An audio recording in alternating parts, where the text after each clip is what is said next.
একটি সুড়ঙ্গ যেখানে করা হয়েছে, এটা খুব সম্ভবত 2 তলা অথবা 3য় তলা হতে পারে,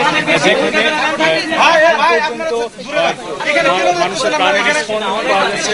কয়েকজনের কান্না শুনতে পেয়েছে, রাজু একজনের কান্না তারা শুনতে পেয়েছে। তিনি জানিয়েছেন সে রাজু, এখানে কিন্তু বরিশাল বাড়ি তার।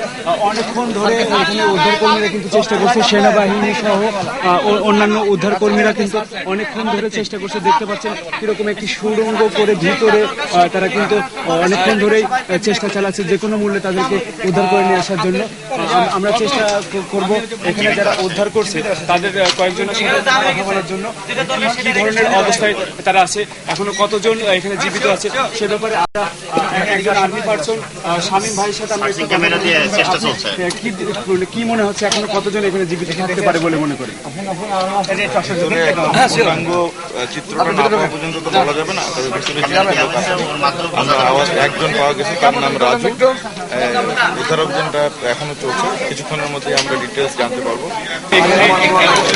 নিয়োজিত আছেন চৌধুরী হাসান বীর বিক্রম, যিনি জিওসির নবম পদাধিকার ডিভিশনের। আমরা তার সাথে কথা বলবো, উনি আসলে কি বলছেন এখন পর্যন্ত তার এবং উদ্ধার কার্য করার চেষ্টা করছিল সেটা নিয়ে আপনারা আসলে কি ভাবছেন? আমি প্রথম দিন থেকে বলছি, একটি জীবিত প্রাণ থাকতে আমরা তাকে উদ্ধারের প্রচেষ্টা চালিয়ে যাব। এবং সেক্ষেত্রে আমরা একটা জিনিস মাথায় রেখেছি, সেটা হলো জীবিতদের অক্ষত অবস্থায় করা এবং যারা উদ্ধার কর্মী আছে তাদের নিরাপত্তার দিকেও নজর। এই জন্য কাজগুলি ম্যানুয়ালি করা হচ্ছিল এবং এখনো করা হচ্ছে। এটাও সেটার একটা অংশ।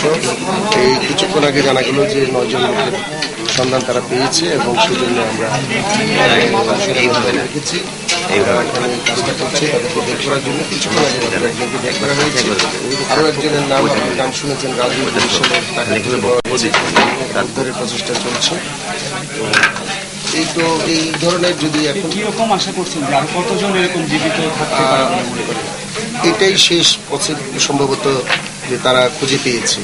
এরপরে যে অ্যাপ্রোচগুলো আছে ওগুলোতে হিউম্যানলি এখানে ম্যানুয়ালি অ্যাপ্রোচ করা সম্ভব হবে। আমরা অনেকক্ষণ ধরে এই ভাইকে আমরা দেখেছি যিনি একদম স্বপ্রণোদিত হয়ে নিজ উদ্যোগে বেশ কয়েকদিন ধরে এখানে কাজ করছে। আমি জানি উনি একটা প্রাইভেট কোম্পানিতে চাকরি করে। আমরা তার সাথে কথা বলবো, উনি আসলে কি দেখলেন, ভিতরে এখন কতজন আছেন বলে মনে হচ্ছে জীবিত? আমি আসলে বলতে ভিতরে কতজন আছে আমি দেখি নাই, ভিতরে আমার উদ্ধারকর্মী আরো আছে, তবে ওখানে অনুমান করা হচ্ছে 8-10 জন আছে, আর 2 জন এখনো জীবিত আছে। আপনাদের কি মনে হচ্ছে যে তাদেরকে উদ্ধার করে ইনশাআল্লাহ উদ্ধার করব?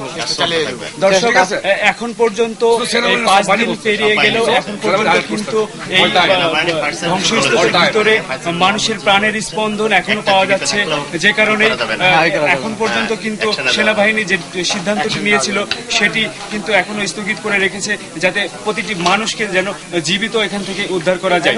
তো এই ছিল এখানকার সর্বশেষ পরিস্থিতি।